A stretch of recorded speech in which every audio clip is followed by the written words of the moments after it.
just hold this over there if you want. That's all right. I'll be too. No, that's all right. Do you want to move that stuff? Let me just check.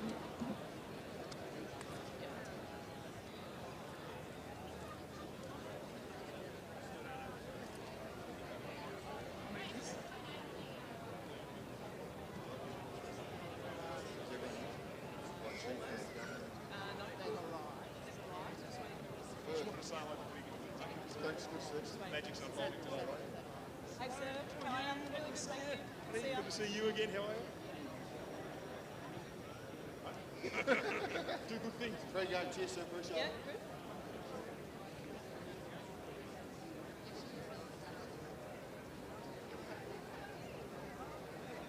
All right. Hey, Bunny, would this work? If I put it like this?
Good morning, ladies and gentlemen. May I ask you to take your seats, please?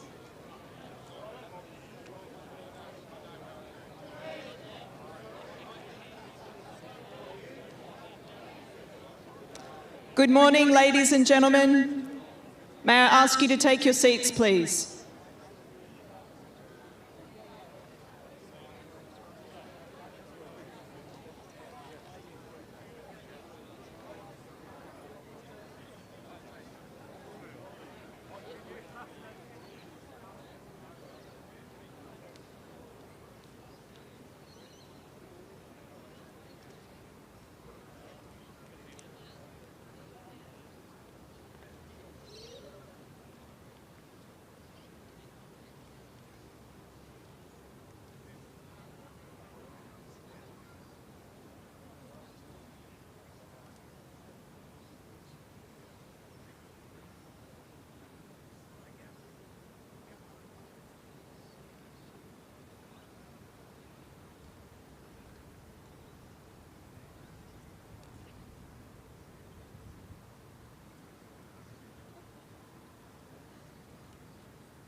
Ladies and gentlemen, may I introduce Colonel Catherine Carrigan, Deputy Chair of the Trustees, Shrine of Remembrance. Good morning and welcome to the Shrine of Remembrance and the Royal Australian Corps of Signals Parade and Commemorative Service. My name is Colonel Catherine Carrigan, Deputy Chair of the Shrine of Remembrance Trustees. The Shrine of Remembrance is held in care by the Shrine Trustees on behalf of all Victorians. We embrace the diversity of our community and acknowledge the Bunurong people of the Kulin Nation as the traditional custodians of the land on which the shrine stands, and pay our respects to their elders past and present. As a place of remembrance and storytelling, we honour their deep connection to country and waterways, shaped by generations of stories and memories. The Shrine of Remembrance was dedicated in 1934 to honour the 114,000 Victorians who enlisted in the First World War. 89,100 of them deployed to overseas battlefronts. 19,000 never returned. Our enduring purpose now is to honour the service and sacrifice of Victorians and Australians in war, conflict, peacemaking and peacekeeping from the First World War of 1914 to 18 to today. On behalf of the trustees, I warmly welcome you to today's service, marking the centenary of the establishment of the Royal Australian Corps of Signals and its unbroken tradition of distinguished service to the nation. Thank you.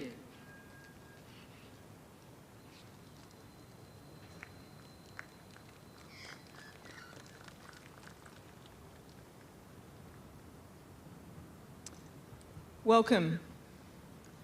Mr John Berger, MP, representing the Premier of Victoria.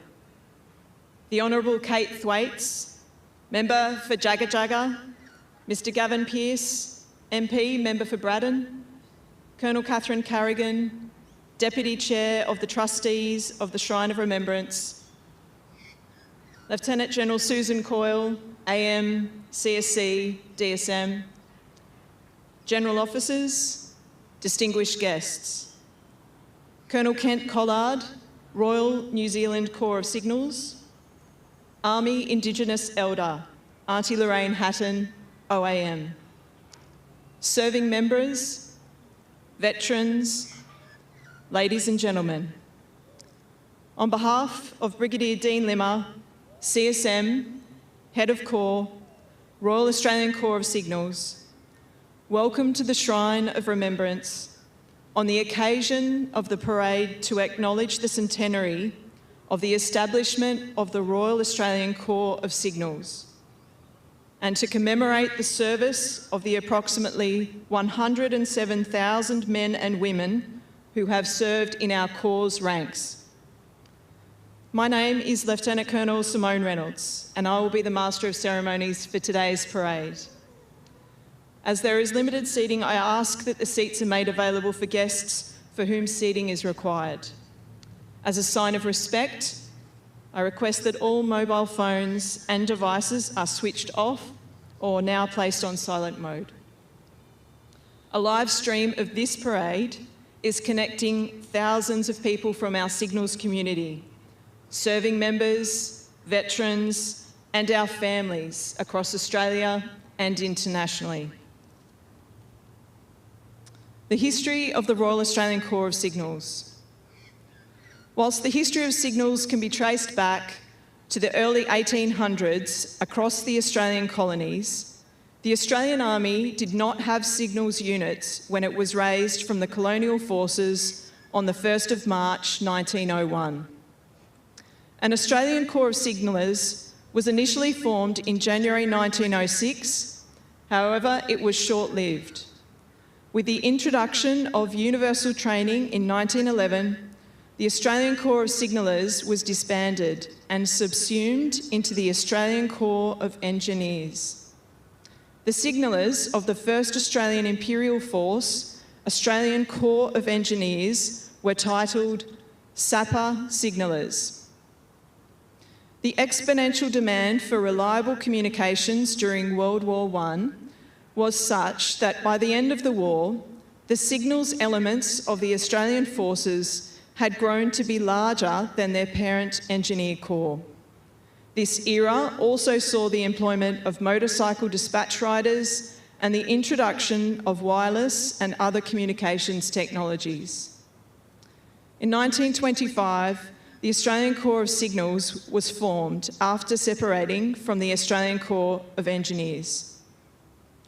When the government appointed General Blamey as the AIF's Commander-in-Chief in 1942, he chose Major General Colin Hall Simpson to be the Army's Signals Officer-in-Chief. As the Signals Officer-in-Chief, Simpson oversaw the rapid expansion of the Signals Corps to a strength of 25,000 personnel. Simpson also supervised the establishment and growth of the Army's Special Wireless Group, the precursor to the Australian Signals Directorate. By 1941, Australia had raised an army approaching 500,000 soldiers. Sir Percy Spender, the Minister for the Army, considered women to be an underutilised resource in the war effort and approved the formation of the Australian Women's Army Service, the AWAS. The AWAS served within the Australian Corps of Signals and played a vital role in the war effort, providing signals support and other specialist roles, including serving with the Army's Special Wireless Group. More than 3,600 women served with the Australian Corps of Signals by the time the AWAS was disbanded at the end of World War II. On the 10th of November 1948, in recognition of service throughout World War II, His Majesty King George VI conferred the title Royal on the Australian Corps of Signals. Over the decades following World War II, members of the Corps have served with distinction in all operational areas in which Australian troops have been deployed during both war and peace. In its Centenary Year, the Royal Australian Corps of Signals remains at the forefront of telecommunications, information technology, electronic warfare, signals intelligence and cyber security, providing the communications backbone for the Australian Army in support of the Joint Force.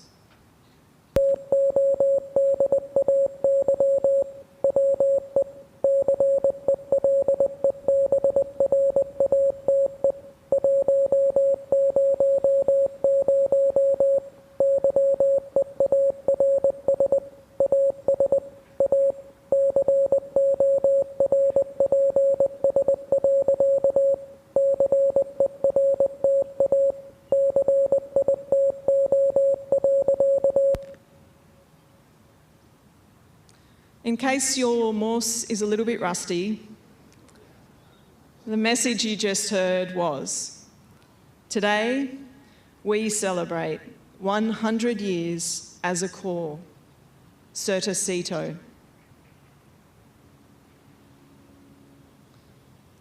Ladies and gentlemen, we will now move to the commencement of our parade.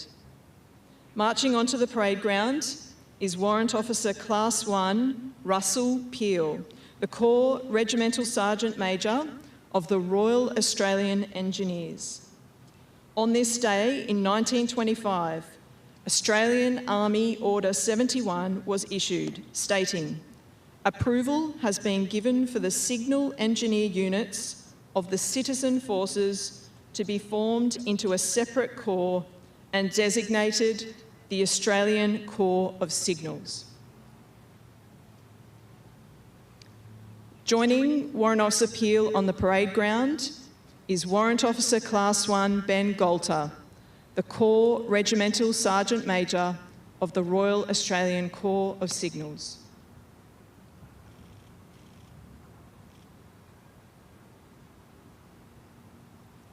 As a symbol of the separation of the corps, the Regimental Sergeant Majors have shook hands and Warrant Officer Peel is departing the parade ground. Ladies and gentlemen, please show your appreciation for Warrant Officer Peel's participation in this historic event.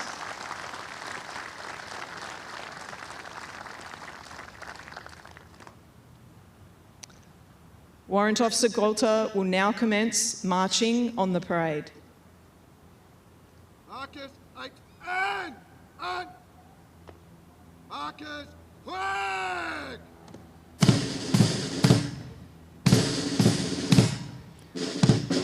The Australian Army Band Melbourne is under direction of the Music Director, Captain Shane Gillard. The Band Sergeant Major is Warrant Officer Class 2, Justin Kennedy.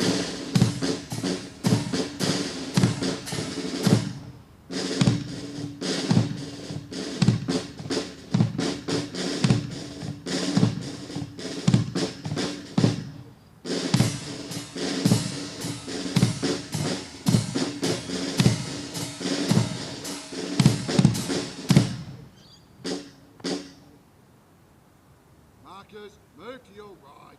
Right! And Marcus, stand at ease.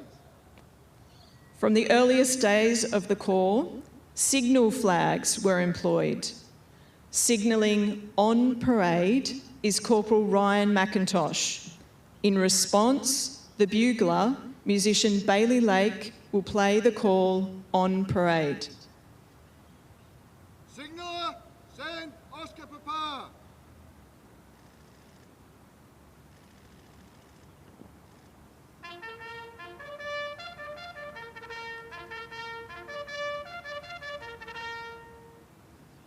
Royal Australian Corps of Signals, and Division 1 by your left, Division 2 by your right, band by the centre, quick!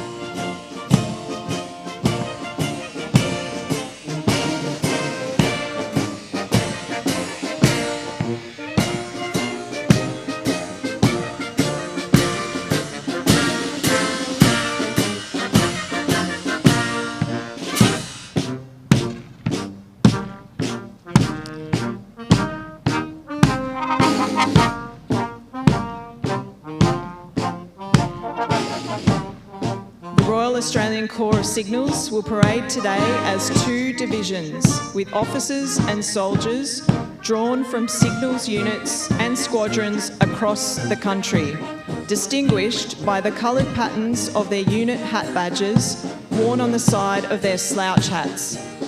Division 1 will be on your left and Division 2 on your right. Division 1 is led onto the parade ground by Warrant Officer Class 2 Gabrielle Warnett.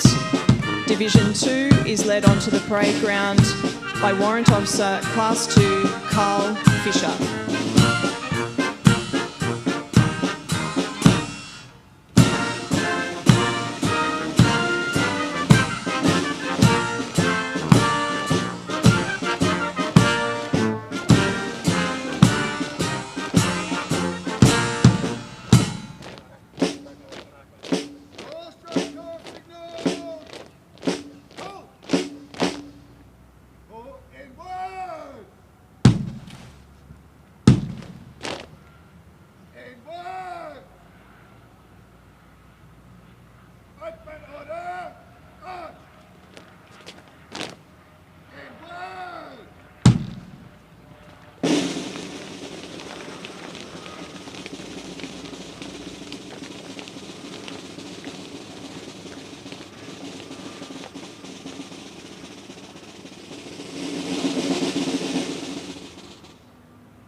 The Regimental Sergeant Major will now hand over the parade to the Adjutant, Captain Erin Lahane.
The Adjutant will now call the officers on the parade. Once the officers have marched on, Division 1 will be commanded by the second in command, 1st Signal Regiment based in Brisbane, Major Michael Kavanagh. and Division 2 will be commanded by the officer commanding 105th Signal Squadron, 1st Combat Signal Regiment, based in Darwin, Major Peter Harvey.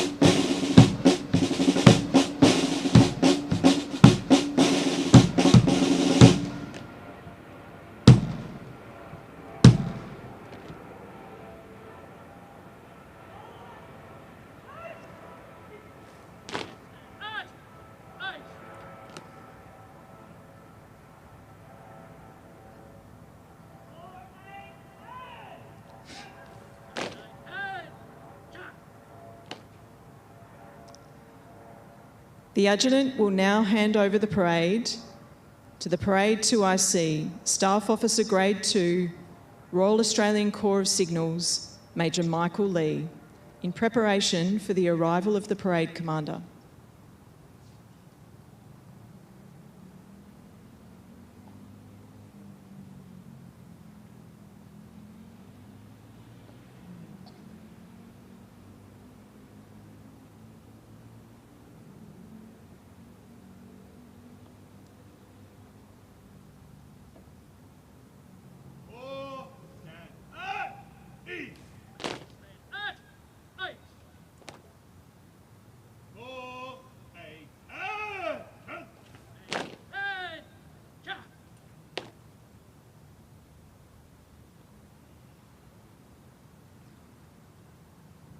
The Parade Commander is the Deputy Head of Corps and Commanding Officer of the Defence Force School of Signals, Lieutenant Colonel Daniel Armstrong.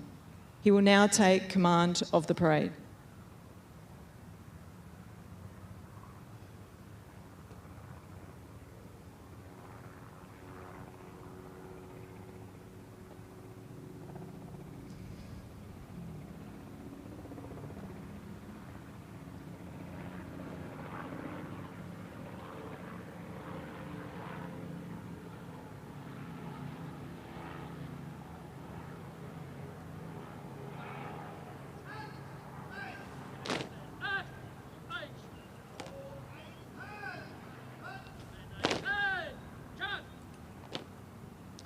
The custom of presenting banners to the Australian Army units started with the presentation of 20 King's banners in 1904 for service in the Boer War. The banners were presented by King Edward VII to 18 light horse regiments, the Royal Australian Artillery and the Australian Army Medical Corps. A further 23 of these banners were presented to infantry units in 1911. It was stipulated that the banners presented to the non-infantry units were not King's colours, but instead honourable insignia presented as a special mark of favour in recognition of valuable services rendered in South Africa during the 1899 to 1902 war, and that honorary distinctions are not to be borne on the banners. There are currently 3 types of banners within the Australian Army. They are the Sovereign's Banner, which may be presented to any corps or unit, including those with colours. Banners presented by other members of the royal family. These may be presented to any corps which does not have an entitlement to standards, guidons or colours. And the Governor-General's Banner for training establishments which do not possess a colour. Banners are accorded the same respect and compliments as the King's or Queen's colours. Historically, the banner was carried by lieutenants from the battalion known as ensigns. They were escorted by Army senior non-commissioned officers, and together they formed the Banner Party. Today, the Princess Anne banner is carried by the Banner Ensign, Lieutenant Isaac Johnston from Melbourne, and escorted by Sergeant David Evans from Melbourne and Sergeant Christina Conamy from Toowoomba. The parade commander will now order the Princess Anne banner be marched on. All guests and spectators are requested to stand if possible, and personnel in military uniform are to salute. Gentlemen wearing civilian attire with headdress are requested to remove their hats. Hats may be placed back on once the musical salute has concluded.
The Parade Host Officer, Brigadier Dean Limmer, CSM, Head of the Royal Australian Corps of Signals, will now be received on parade. Ladies and gentlemen, please take your seats.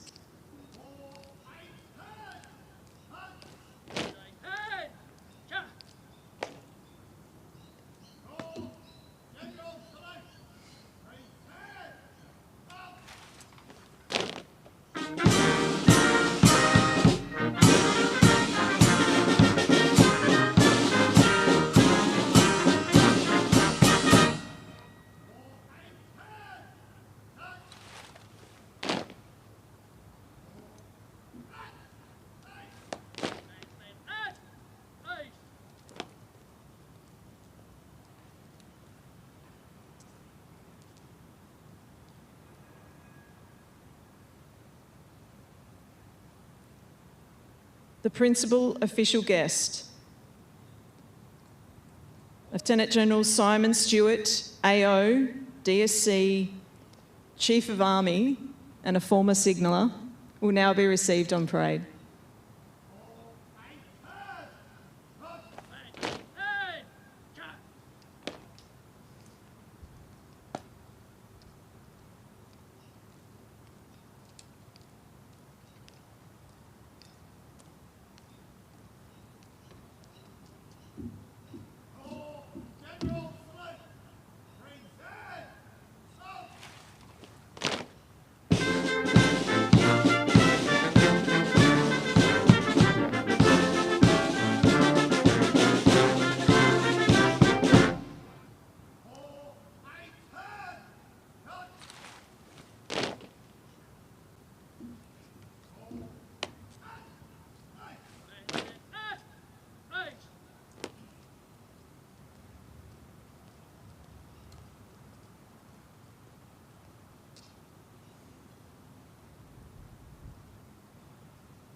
Ladies and gentlemen, the parade will now receive the reviewing officer, Her Excellency Professor the Honourable Margaret Gardner AC, Governor of Victoria. Please stand for the arrival of the Governor. During the playing of the Royal Salute, those in uniform are to salute. Gentlemen wearing civilian attire with headdress are requested to remove their hats. Hats may be placed back on once the musical salute has concluded.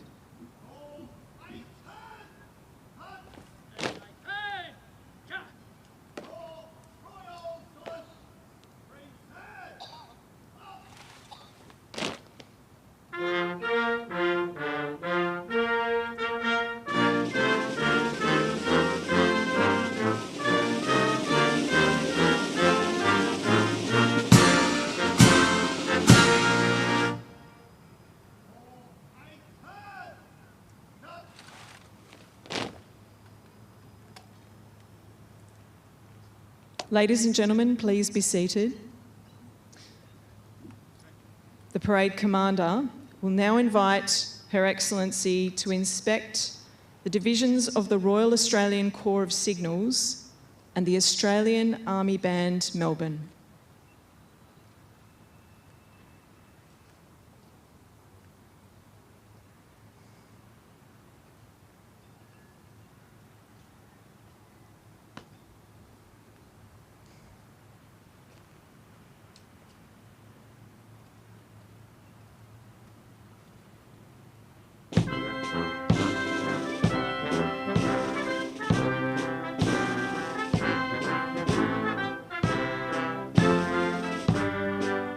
The custom of inspecting a guard dates from the parliamentary wars in England when King Charles II returned to reclaim the throne. He was approached by two of Oliver Cromwell's regiments who offered to switch allegiance and escort him to London.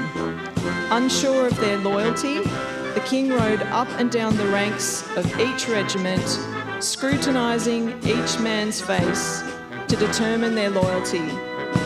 Once satisfied, the King allowed them to escort him to London.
Ladies and gentlemen, Her Excellency will now address the parade, followed by the commemorative service and wreath laying.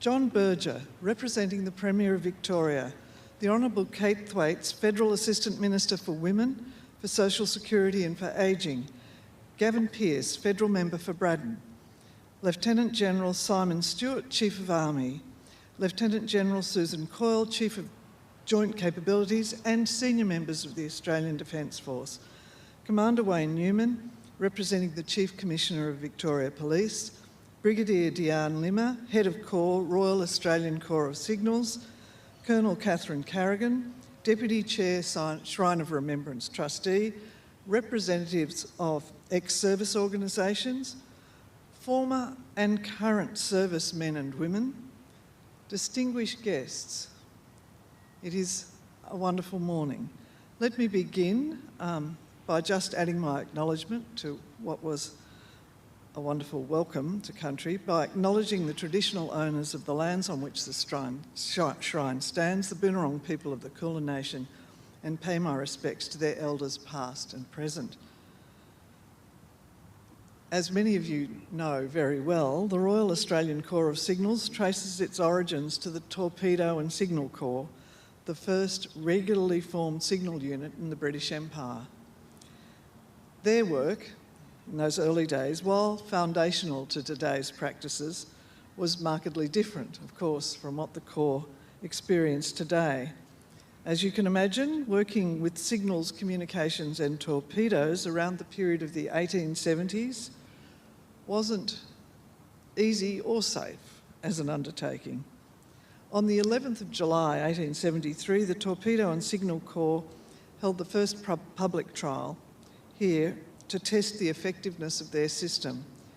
The experiment began as night fell, with a large crowd gathering at the former St Kilda Battery. At a distance of just over 2 miles and using a signalling device no bigger than a handheld lamp, they began to send messages to the jewel in Victoria's Navy, HMVS as it was then, Cerberus. The Argus reported that as soon as the party arrived at the battery, instructions were transmitted to the Cerberus to fire away, and in a few seconds the first rocket was sent aloft. Signallers on land, using a dot and dash system, communicated to signallers on Cerberus afloat in Port Phillip Bay. The crowds that were watching struggled to fathom that across that distance and in near total darkness, orders from the land were reaching the vessel and executed mere moments after the signal had been sent. Of course, this was in a time when letters took weeks to deliver, and travelling from Melbourne to Ballarat required camping supplies. The rapid nature of signalling they saw then was awe-inspiring. It remains awe-inspiring today. It was then a new front of military innovation. The formation of the standalone Australian Corps of Signals in 1925 reflected the increasing importance of this unit in modern conflicts. Decades later, in the throes of World War II, a band of Australian, Dutch and English soldiers seemingly vanished in Japanese-occupied Timor. They were known as Sparrow Force, and for months their families, friends and fellow soldiers presumed the worst. But unknown to friend and foe alike, in the thin air of the Timorese mountains, those missing soldiers were not only alive but hard at work, facing overwhelming odds, lacking supplies, suffering the diseases of the tropics. Their survival hinged on communicating with Darwin. With no radio available, they built one. Under the leadership of Captain George Parker of the 8th Division Signals. Soldiers foraged for parts through rugged mountains, bringing them to a small windowless shed where signallers worked day and night, illuminated by burning pig fat as it was at the time. In April 1942, they managed to transmit a faint signal to Darwin. And after the mainlanders had confirmed their identity, much to their shock, the signallers returned a message stating, "Force intact and still fighting, badly need boots, quinine, money and Tommy gun ammunition." They'd suffered a lot, but they were still there. They were still fighting. Stories of bravery, excellence and innovation have come to define the Royal Australian Corps of Signals over the course of a century. To draw and extend the words of the late Brigadier James Harvey Tyre, there is no broken link, no gap in the succession between the happy warrior of the 1st Signal Engineer Company who trained at Broadmeadows at the outbreak of war in 1914 and the signaller today training at Simpson Barracks. Through conflict, humanitarian aid and emergency support, the Royal Australian Corps of Signals has truly lived by its motto, Curta Quito, swift and sure. Yours is a responsibility that demands precision, resilience and intense concentration, for the messages that you carry can mean the difference between hope and despair.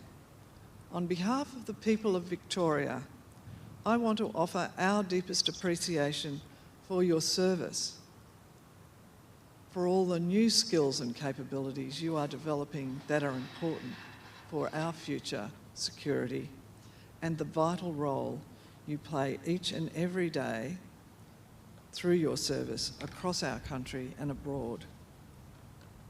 In honouring the Corps today, we also pay our respects to those before in the unbroken chain of courage, excellence and sacrifice. Their legacy continues to inspire, but it's a legacy that you're carrying forward, and we have our hope in you. I wish you all a sure and swift journey today, tomorrow, and for the generations to come. Curta Quito.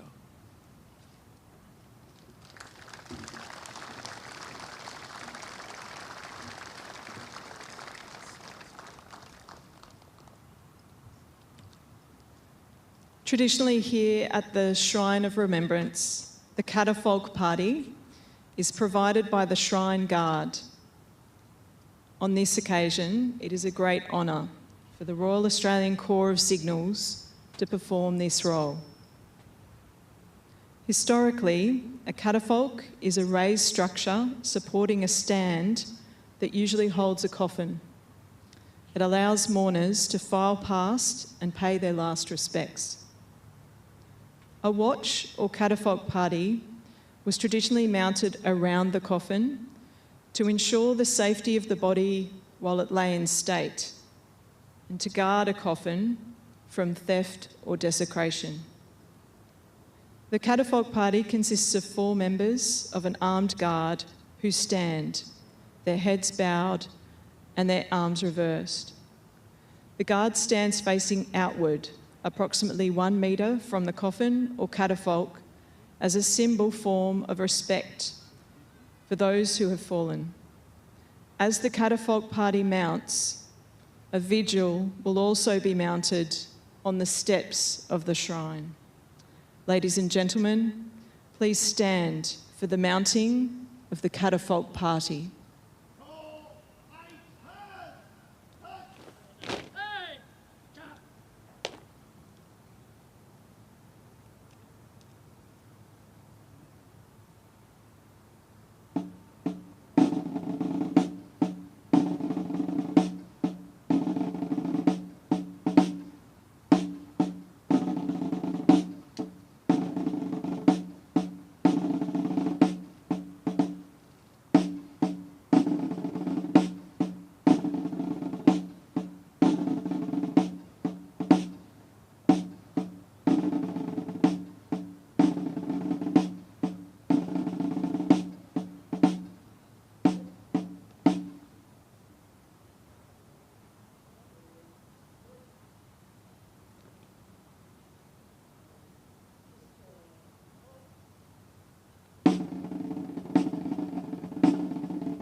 Ladies and gentlemen, please be seated.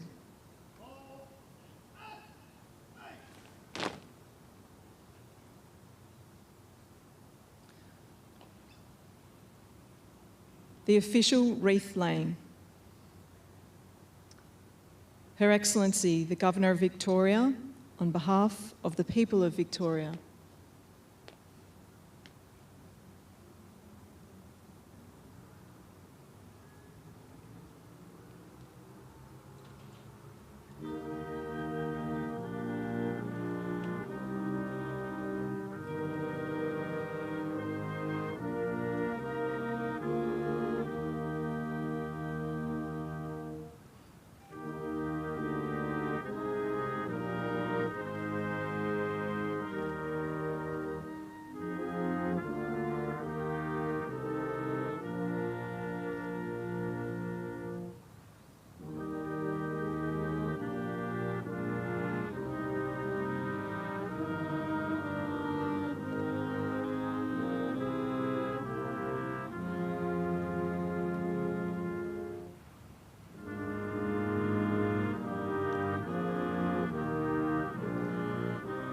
Brigadier Dean Limmer, Head of Corps, Royal Australian Corps of Signals, in remembrance of all members of the Corps who have made the ultimate sacrifice.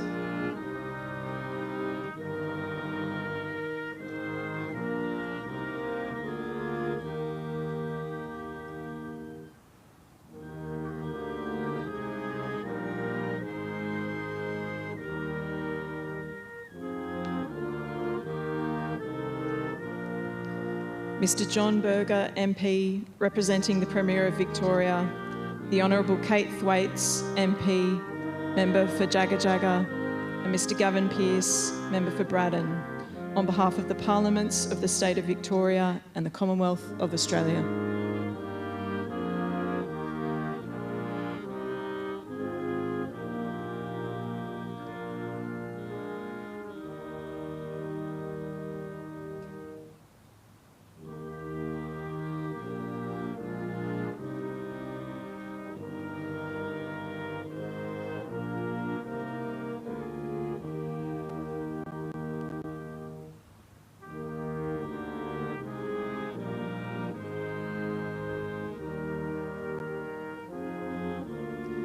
Colonel Catherine Carrigan, Deputy Chair of the Trustees' Shrine of Remembrance. Mr Khalil Fegan, DSC AM, Repatriation Commission. Dr Robert Webster, OAM, President of the Returned Services League Victoria. Brigadier Alison Cray, AM, CSC, Representative Colonel Commandant for the Royal Australian Corps of Signals, and on behalf of the Certicido Foundation, the charity of the Royal Australian Corps of Signals.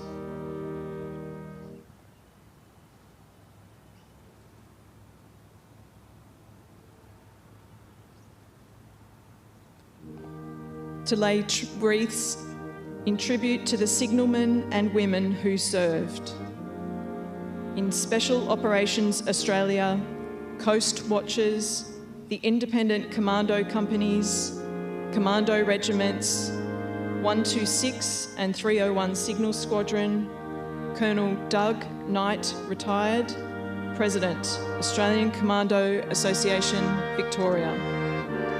In the Special Air Service Regiment and 152 Signal Squadron, Major Phil Sutherland, retired, President, SAS Association, Victoria.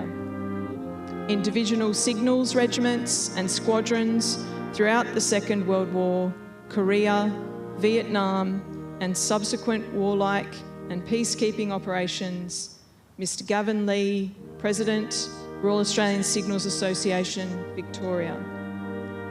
In tribute to members of the Australian Women's Army Service, Ms Dexter Purcell, President, Women's Royal Army Australian Corps Association, Victoria.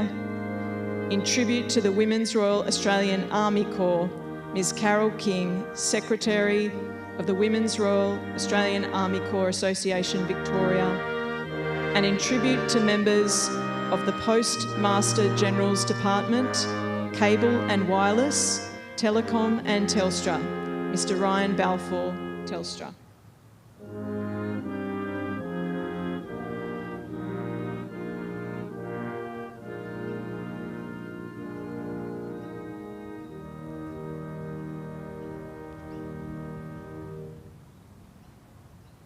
I now invite any individuals who wish to lay a personal wreath to come forward now.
I now invite Warrant Officer Class 1 Russell Peel, Regimental Sergeant Major of the Royal Australian Engineers, to read the ode.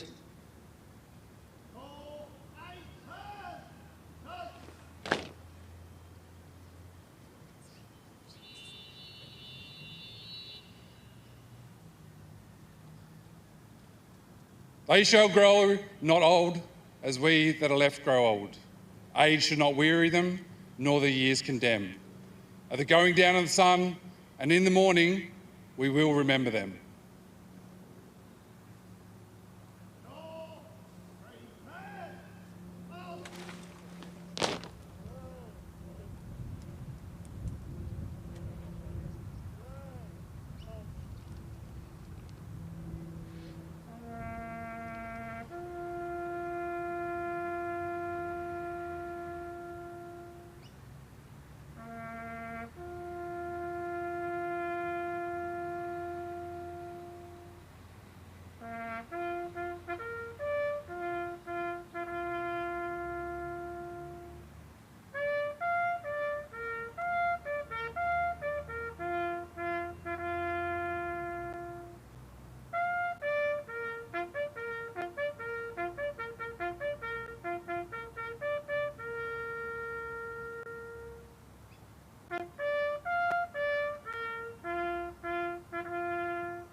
Lest we forget.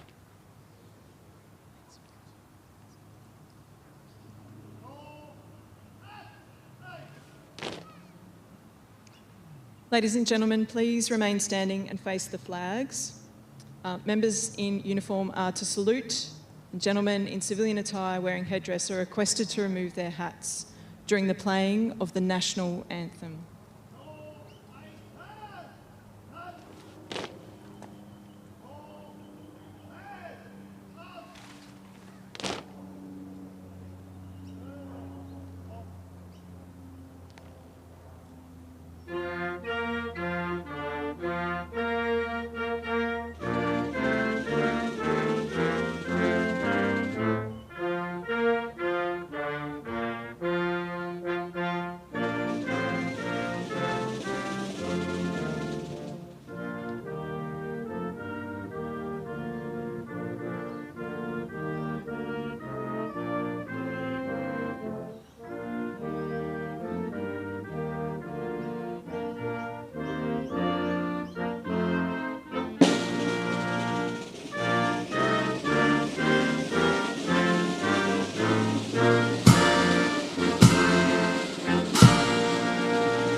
Ladies and gentlemen, please remain standing for the dismounting of the catapult party.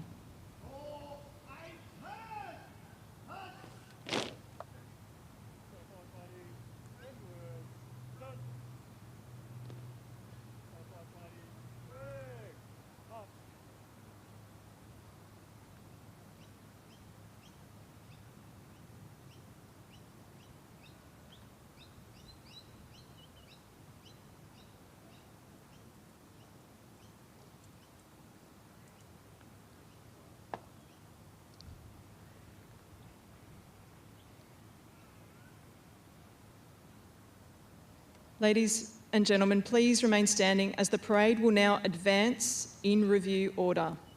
Members in uniform are to salute, and gentlemen in civilian attire wearing headdress are requested to remove their hats during the present arms and playing of the royal salute following the advance.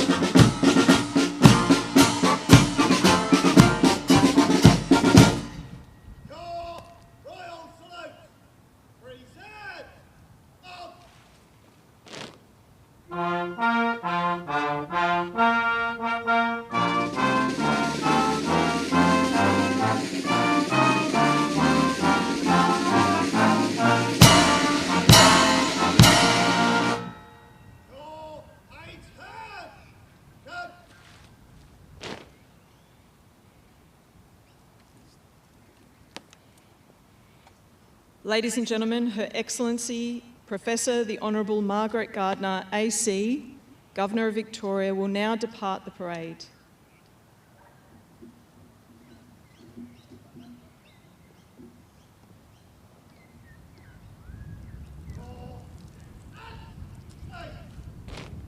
Thank you, ladies and gentlemen. Please be seated.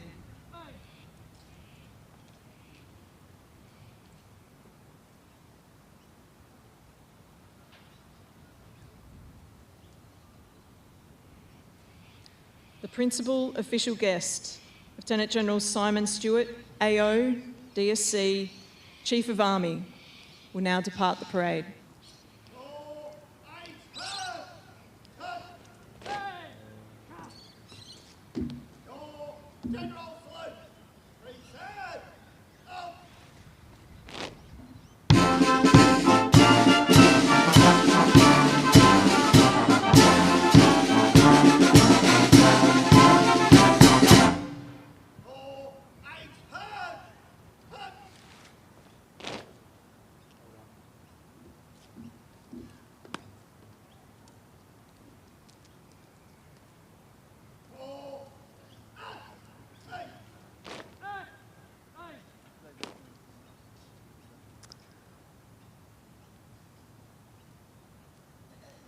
The Parade Host Officer, Brigadier Dean Limmer, CSM, Head of the Royal Australian Corps of Signals, will now depart the parade.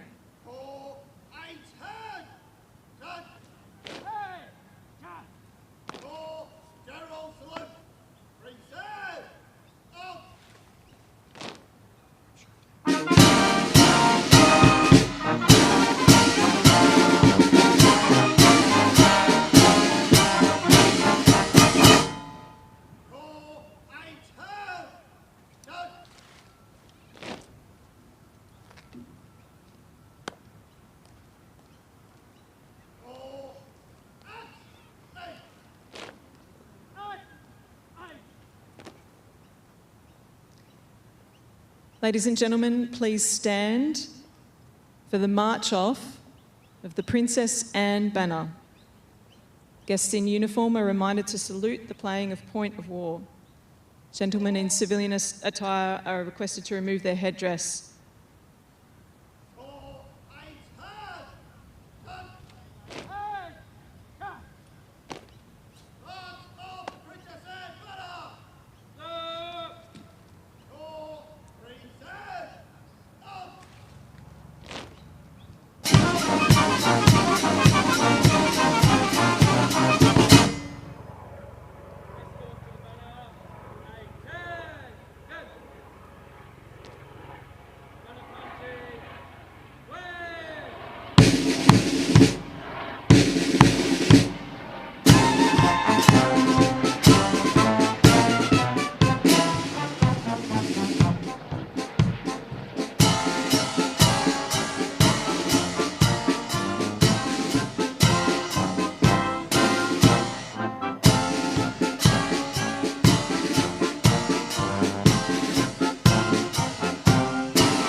Ladies and gentlemen, please be seated.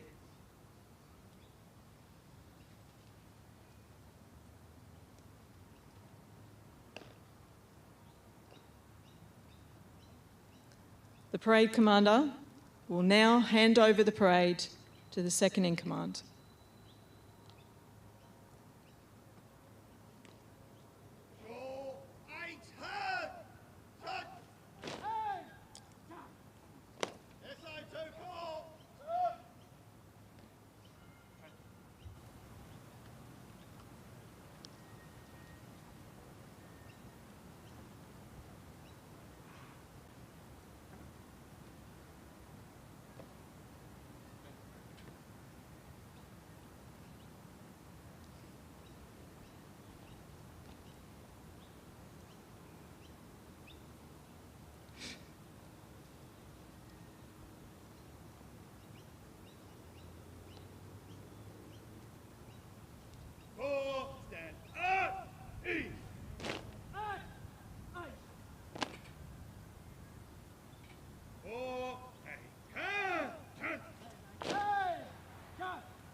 The parade second in command will now hand over to the adjutant.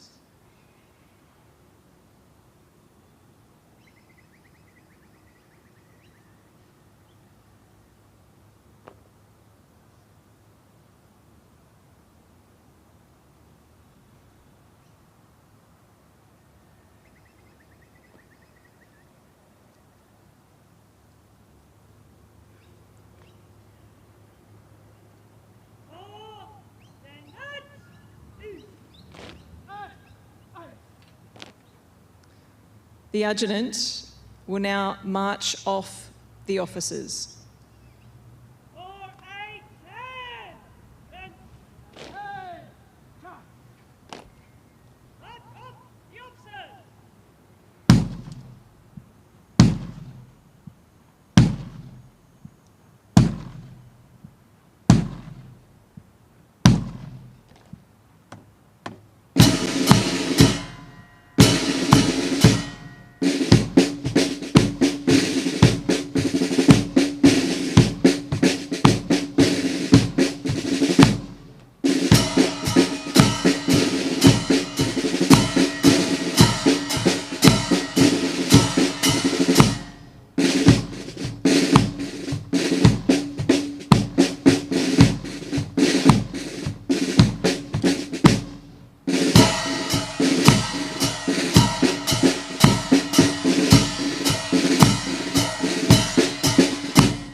The Adjutant will now hand over to the Regimental Sergeant Major, who will march the soldiers off the parade ground.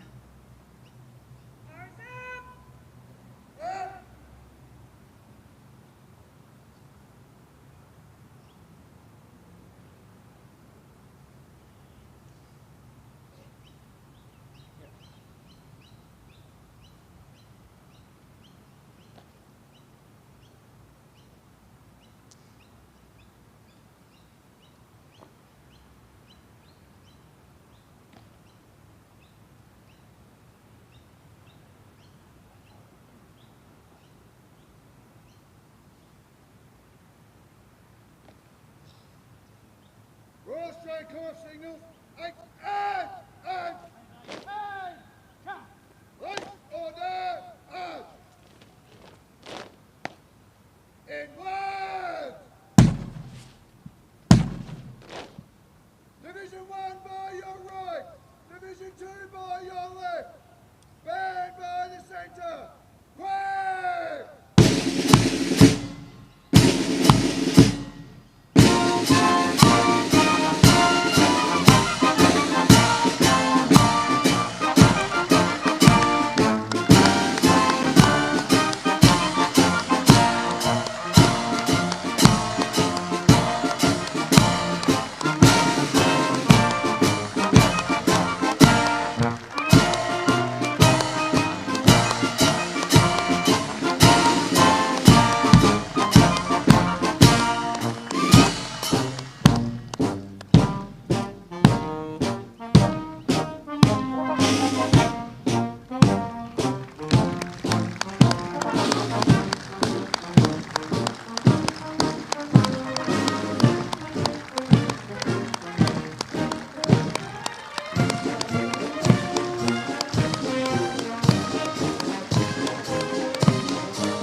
Ladies and gentlemen, thank you for showing your appreciation to the men and women of the Royal Australian Corps of Signals and the Australian Army Band Melbourne. Our parade participants are now assembling at the rear of the shrine for official photographs, and official guests are invited to participate in those photographs under the guidance of their host officers. We also invite you to join us for morning tea, which is planned at the rear of the shrine on the grassed area under tents. The Australian Signals community will continue to celebrate, commemorate and connect this afternoon at events marking the launch of our Corps Centenary in Darwin, Townsville, Toowoomba, Brisbane, Sydney, Canberra, Melbourne, Hobart and Perth. Thank you for joining us this morning in Melbourne and for those who watched us online via the live stream. My name is Lieutenant Colonel Simone Reynolds, Certicido.